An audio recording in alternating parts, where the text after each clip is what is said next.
Alright, I have a cool ship now. Barge. Heck yeah. It took a little while, but I figured it out. Move it to the new ship. Heck yeah. Alright, let's see my barge. Oh, I didn't even look at the flag. Was it wonky? It wouldn't surprise me if it was. Certainly wouldn't surprise me there, if that were the case. Alright. So where's my, is that my barge there? Oh, I want to see it. It was super weird. Look at this. This looks better now. It's a managed ship. Alright, let's put some weapons. So on the bow, I do want my sniper cannons. Which were the, yeah, the long gun. I do like those. Oh, so I only have, like, so many, thingamabobs if I want to have, like, weapons specifically for each different ship. Don't know why I can't just...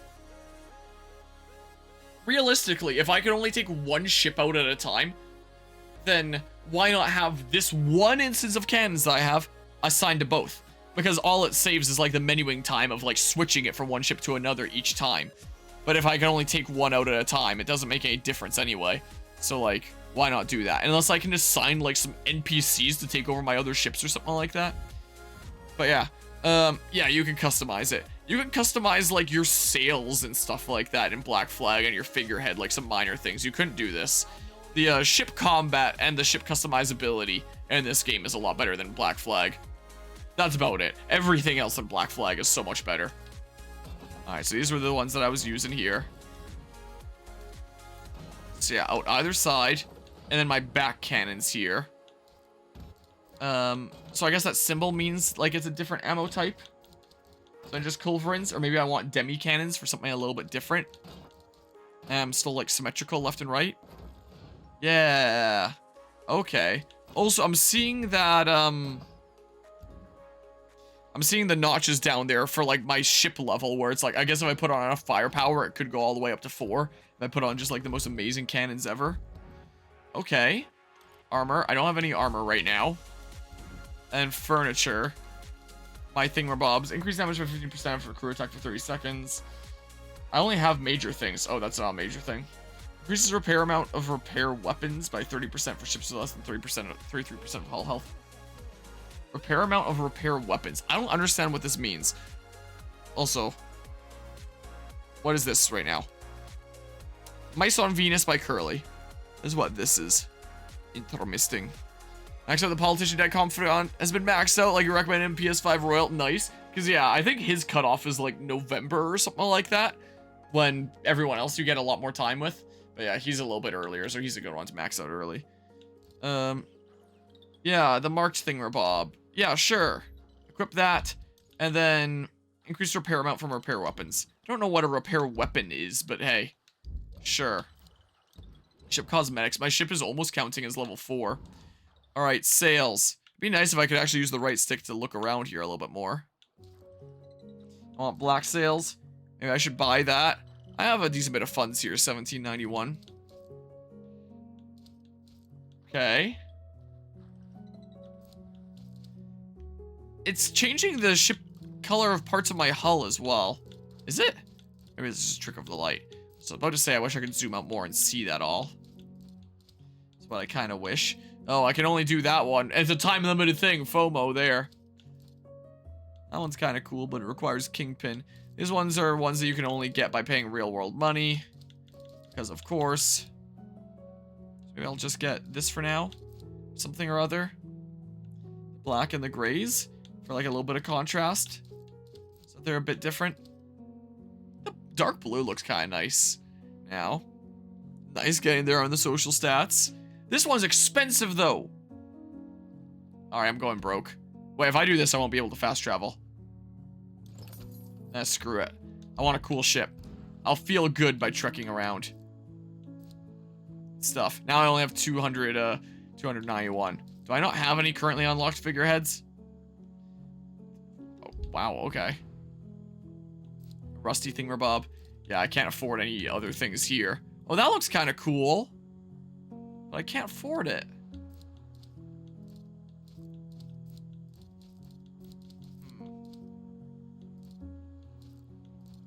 Yeah, there's definitely some very bright ones, isn't there?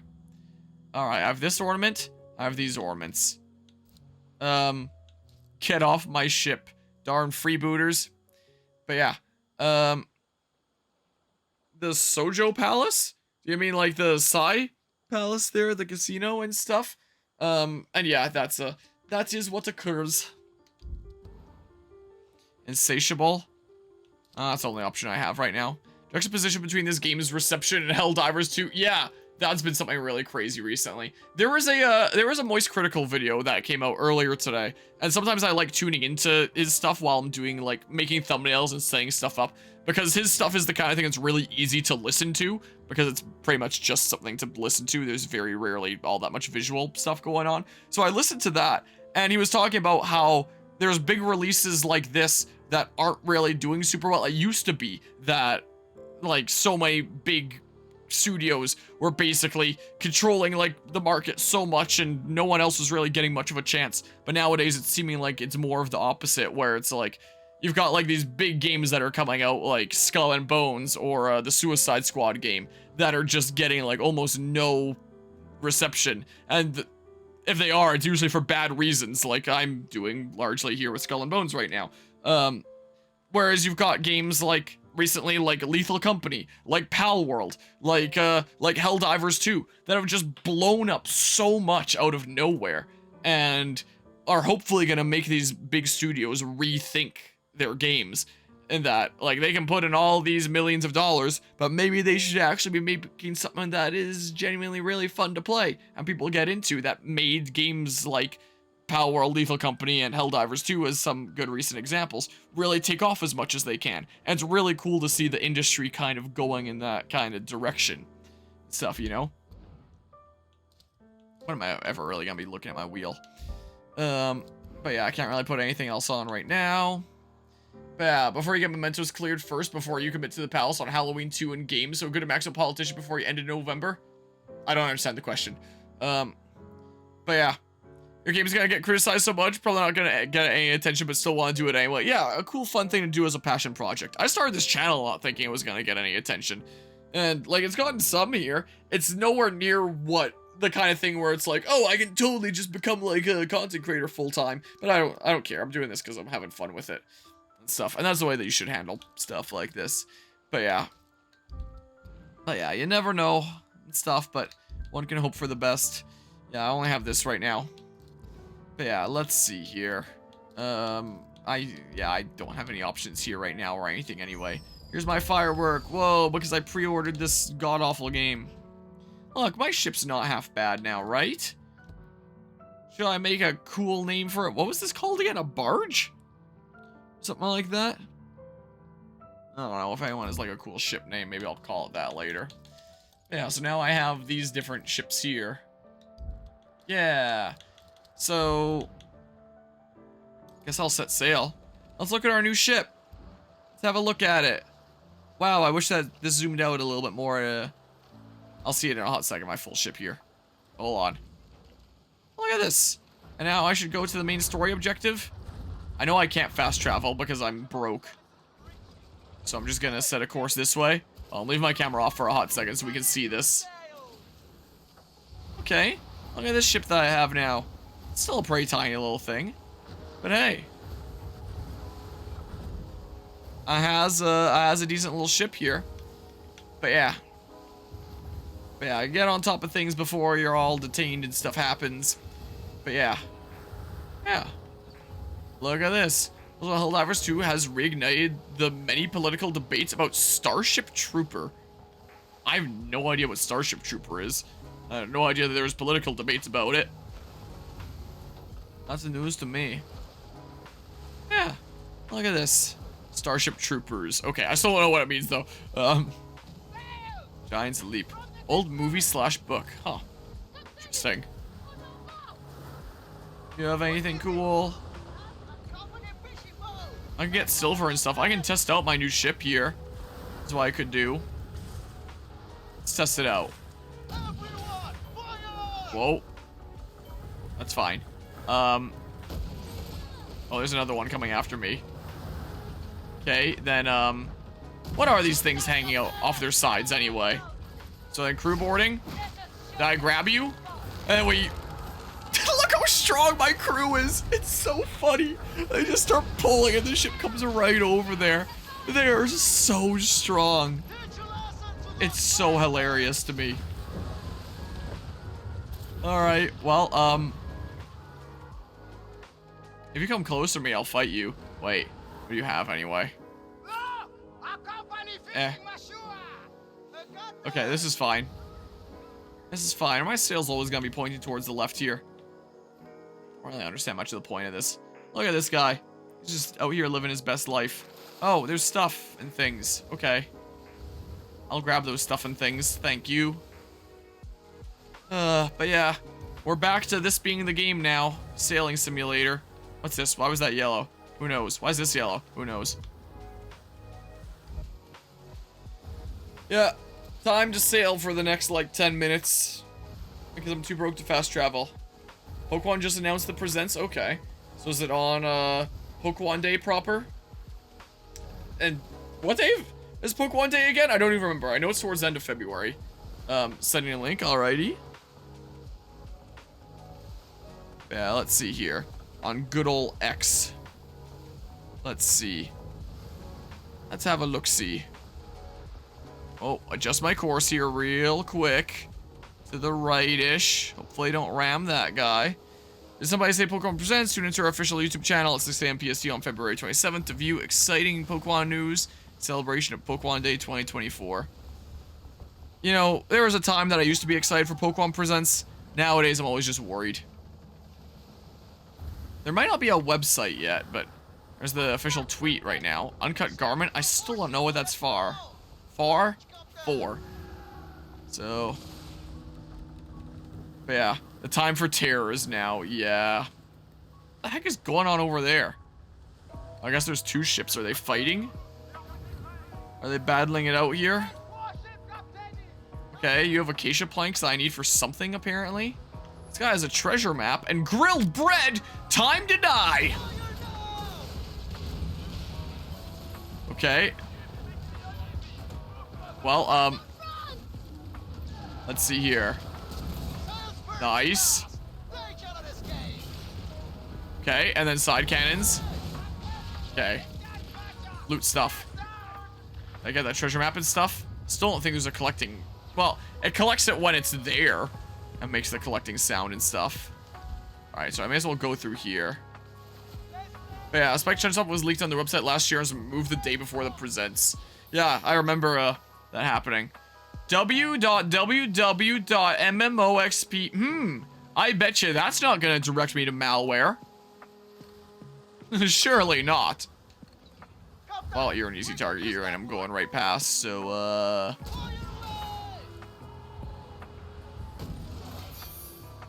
yeah, let's just do that. How about? Yeah. Okay, well. Yoink. Well, should I take out you while I'm here? I don't know. Yeah. Okay, so there is a website. I wonder what the site will say if you inspect element this time. Uh-oh. What confidence while you max out before detainment?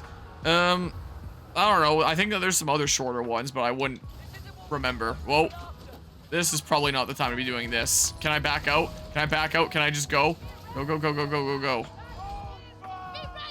go. Okay. So now I can, okay. Cool. Get out of here. Sure. Screw these guys. Never mind. I'll just miss everything. Alright, I shouldn't have come through here. This is a very heavily fortified fort kind of area. Whoops. Mistakes might have been made. You want to attack me? How about I do this first then? Side cannons?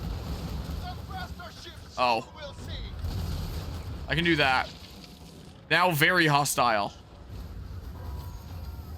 Alright, well, I'm just gonna head on through here. Don't mind me. Don't mind me.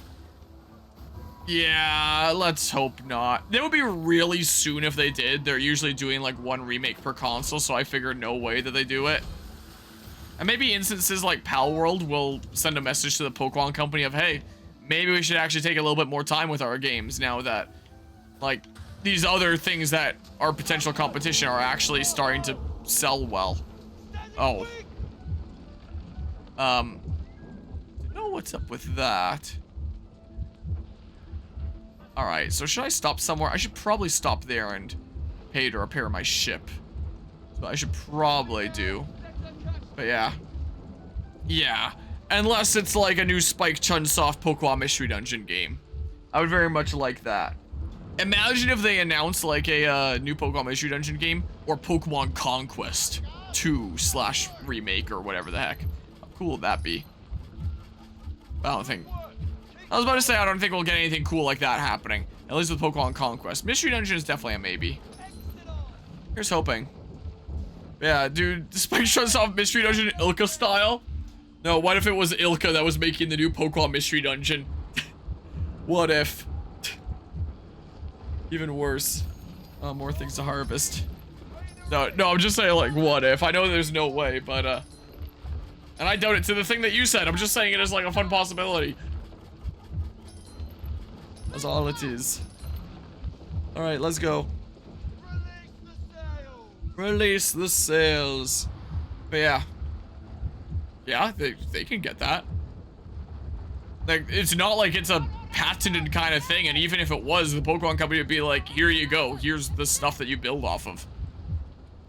Is the thing. Does Spike Chunsoft count as the ones that own it? And is it patented, though? I don't think it would be, and they would probably have access to, like, the previous games to build off of and stuff, I would imagine. If I had to hazard a guess. Most likely. Why is the back of my head suddenly so itchy? Yeah, right, it was probably a mistake going through the route that I did. We're just gonna get this constant heartbeat. It's pretty annoying. Yeah, Spike Chunsoft owns the Mystery Dungeon brand, so they make Mystery Dungeon for other IPs. Oh, okay. I gotcha. Huh. So yeah, Pokemon Mystery Dungeon really is like the crossover between these companies then. Huh. I gotcha. Didn't actually know that before. Okay, so repair. There we go. Set sail. Alright, let's go to the thing now. Let's go to the place. Yeah, that. Why is my camera this? Yeah, what with Chocobo Mystery Dungeon there. Best game ever, I'm sure. Alright, this way we go. I don't remember what my main objective here was. Maybe I should... What was the thing? Do this. Acquire Farah Odie. I'll go acquire it then. I'll go get it, I guess. But yeah, I think my Skull and Bones coverage is probably gonna be ending pretty soon. Methinks.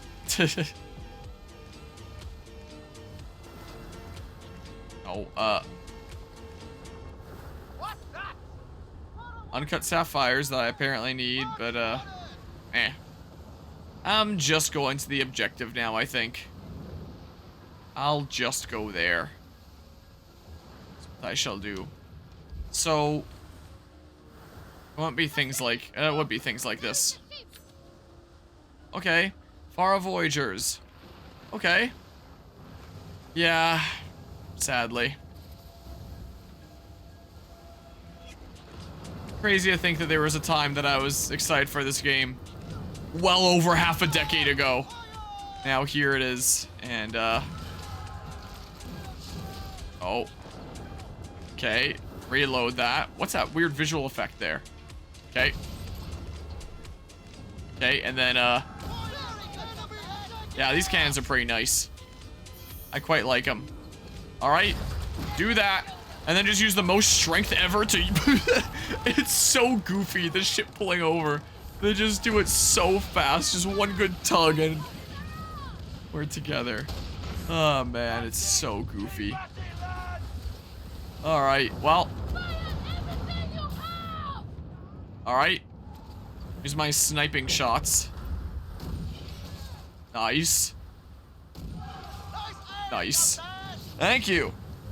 Everyone always tells me that my aim is like perfect in video games. In fact, I've never actually missed a shot, like ever. I'll have you know. Okay. There we go. So can I board now? All right, crew boarding. Bam. Did I get you? Yoink. It's so funny. Oh, man. Sure, it runs better than Gen 9, but its fatal flaw is the gameplay. Oh, yeah. I would take Pokemon Scarlet and Violet any day over Skull and Bones, honestly. Like, no doubt about that. Because at least Scarlet and Violet has some good things. Well, there are some good things about this game. The graphics are kind of nice in some places. The ship customizability is cool. I think that's it. I think that's it for my my pros of this. The new things with ship combat that weren't in AC4 or Odyssey, like sniper cannons and the way that aiming and stuff works here, and the cannonballs and stuff, I like that. So yeah, just like the ship customization, the things that you can do with the ship combat, the game looks nice for the most part. Yeah, that's it. Oh, this is a dude on a supply route. All right, I'll fight you. Like things like my sniper cannons here that I won't have in AC4. That's cool. I like that. I do like that. Oh, and I guess having weak points to target, that's kind of cool. Yeah, I think that's probably one of the biggest things is just the complete lack of human combat. Hold on. Let's see here. The crew boarding is the funniest thing to me. What? Okay, I'm sinking you then. It's so frustrating. It's so funny when you actually grab them and you just yoink them in. Whoops. Whoa, I'm pressing all the buttons. Like the fact that they give like one good tug and you're together. So funny to me. But yeah, it's so janky. It feels like there's not really much point to crew boarding over just sinking them. And get a little bit less loot. But it's just so finicky, the crew boarding. You need to get so close. And the fact that they can keep moving and keep shooting you, unlike in AC4 and Odyssey, is like, you're just gonna take damage along the way that you then need to repair. And is it really worth the effort? Is it really? Alright, I think Roa is over here. But yeah. But yeah. Oh wait. Do you mean you mean with Haru there? Is what you meant to say for the Showtime thing, Bob? Because I don't think that Futaba can participate in Showtimes. Tell you're not interested, would rather consult Harmonia and chat with your Persona playthrough. Yeah, I don't blame you. Deliver Farioti. There are some times where it's like, if a game is really investing me and there's like a lot of active story stuff, if someone comes into the stream to talk about something completely unrelated, it's like, no, I want to focus on like the thing that's really interesting here that's going on, like the story and discussing that, and someone's coming in and talking about like something completely unrelated. You need other things to talk about during this game. Like, I swear. You can't play this game and not have other things going on. So I need to, oh wait, I need to deliver things here? That's where I deliver it? Oh my goodness, it's finicky to get, target the, there, fast travel. Like a Warhammer 40k when the moon-sized spaceships grapple into each other and go into glorious space melee. Sounds amazing there. This game is the definition of B-roll. Yeah, on, here you go. Here's the thingamabob, long gun grinder. Oh, I'll follow up in a hot second here. But yeah. From what tips I can offer, at least. I guess, or something. Here, accept it, no reason not to. So there's probably a good chance that this is my last session. Like, I mean, maybe I'll play this game oh my god!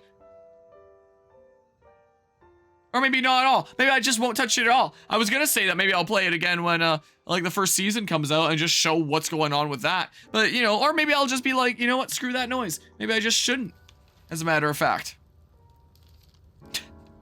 I don't know. Alright, I have like 500 silver left. I'm making myself broke with all this fast traveling.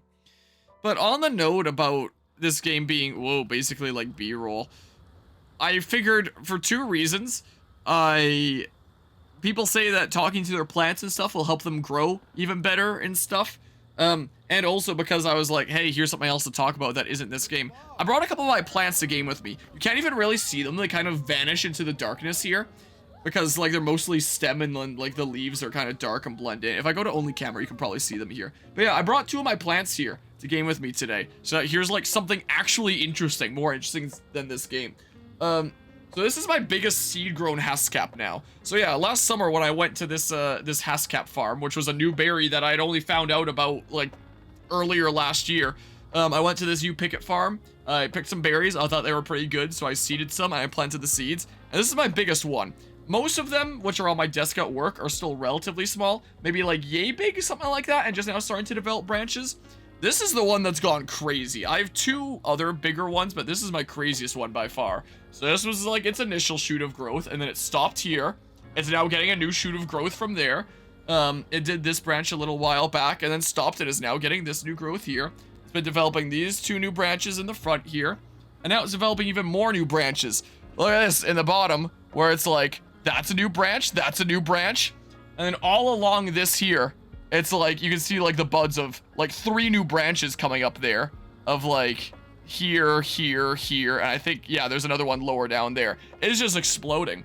And yeah, so about a little more than half a year ago at this point, this thing's probably 8 months old now, and yeah, just a tiny little berry in a seed that I ate and I thought was delicious. And like, how I was seeding them was by actually, like, eating the berries and rooting around with my tongue and pulling out the berries, or pulling out the seeds and stuff like that, and then putting them in the soil.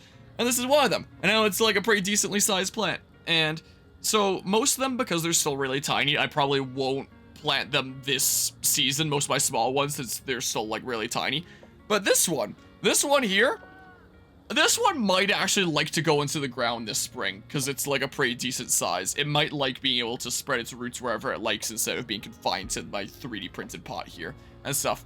But yeah, which one was this again? You had to BRB for a bit, Goose, but this is one of my haskaps. This should be a hybrid of Boreal Beast and Boreal Beauty haskaps, considering when they were harvested. And both of those are delicious varieties, so like the result here should be pretty darn delicious as well, I would imagine, and I can't wait until this thing gives me berries. I don't think it will this year. I don't think it's quite big enough yet, but almost for sure next year, because how big it is. I don't know about most of my ones at work there.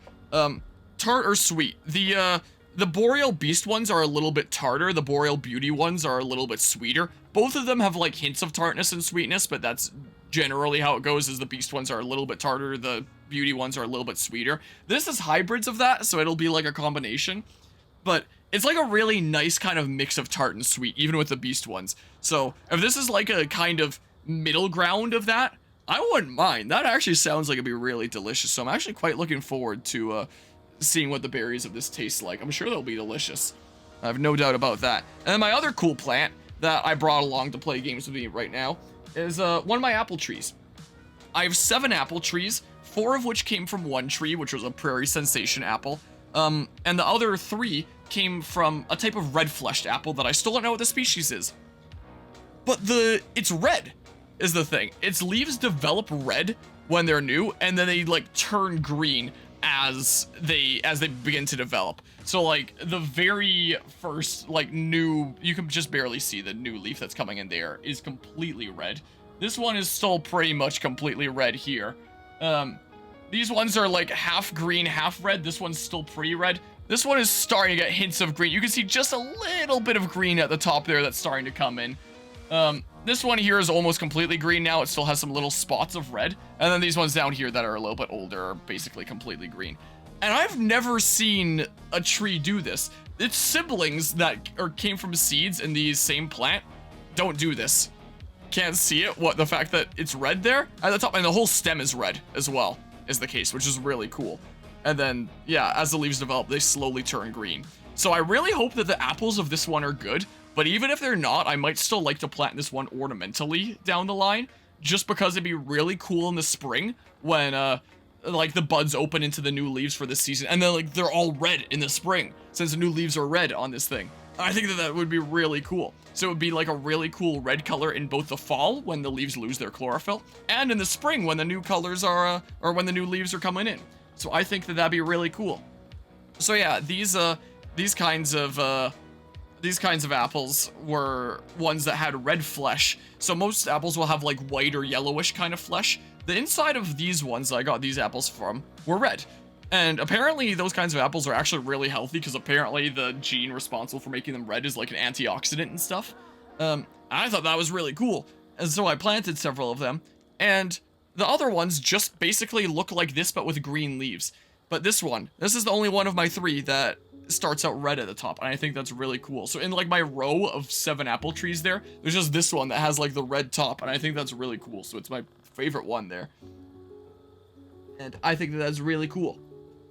Really cool and really unique. So to play Skull and Bones with me tonight, I brought my biggest house cat plant and my most unique apple tree that will be really, really cool to see what it's like when it's a lot bigger and stuff.